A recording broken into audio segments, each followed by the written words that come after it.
বিশেষ করে যারা কাস্ট সার্টিফিকেট, তার কারণ নদী পেরিয়ে যেতে হয়, সেই সব জায়গায় আর একটা করে দুয়ারে সরকার করবার জন্য। বিশেষ করে যারা কাস্ট সার্টিফিকেট এখনও পাননি, যারা লক্ষ্মীর ভাণ্ডারে এখনও নাম লেখাতে পারেননি, যারা স্বাস্থ্যসাথীতে এখনও নাম লেখাতে পারেননি, যারা পাট্টা পেতে পারেন কিন্তু পাট্টা পাননি, তাদের এই সমস্ত মানুষরা যাতে তাদের সময় মতো সুযোগগুলো পায়, তার জন্য এই কাজগুলো করবার জন্য আমি মনে করি জানুয়ারির লাস্ট উইক থেকে ফেব্রুয়ারির ফার্স্ট উইক পর্যন্ত চলবে এটা। কারণ ফেব্রুয়ারিতে আবার মাধ্যমিক পরীক্ষা শুরু হয়ে যাবে।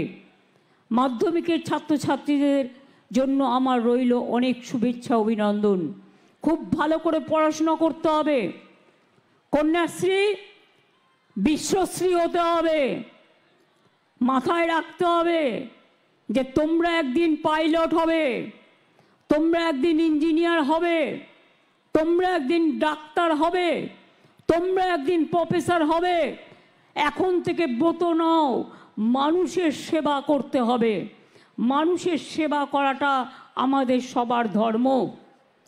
আর বাবা মায়েরা চিন্তা করবেন না, যে মেয়েরা পড়াশুনো করছে, যখন তার 18 বছর কমপ্লিট হচ্ছে, যদি পড়াশুনো চালিয়ে যায়, সে আবার তার ব্যাংকে 25,000 টাকা পায়। এবং তাছাড়াও আমাদের রূপশ্রী প্রকল্প আছে। যারা গরিব মানুষ বিয়ে দিতে পারবে না, 25,000 টাকা তার মেয়ের বিয়েতে পাবে। পরিযায়ী শ্রমিক যারা আছে তারাও কিন্তু পায় এই টাকাটা। বাইরে যারা কাজ করতে গেছেন, ফিরে এসছেন, চিন্তা করবেন না, আপনাদের জন্যও কিন্তু আমরা আছি।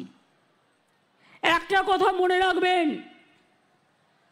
আমি কথা কম বলি, আমি আজে বাজে ভাষণ দিই না, কিন্তু আমি যেটুকু বলি আমি সেটুকু করি। আমি যেটা পারি না আমি সেটা বলি না। তার কারণ কটু কথা বলার, কুৎসা রটনা করবার, মিথ্যে কথা বলার অভ্যাসটা ছোটবেলা থেকে আমরা শিখিনি, তাই যেন ভবিষ্যতেও না হয়। পরিষ্কার বলি,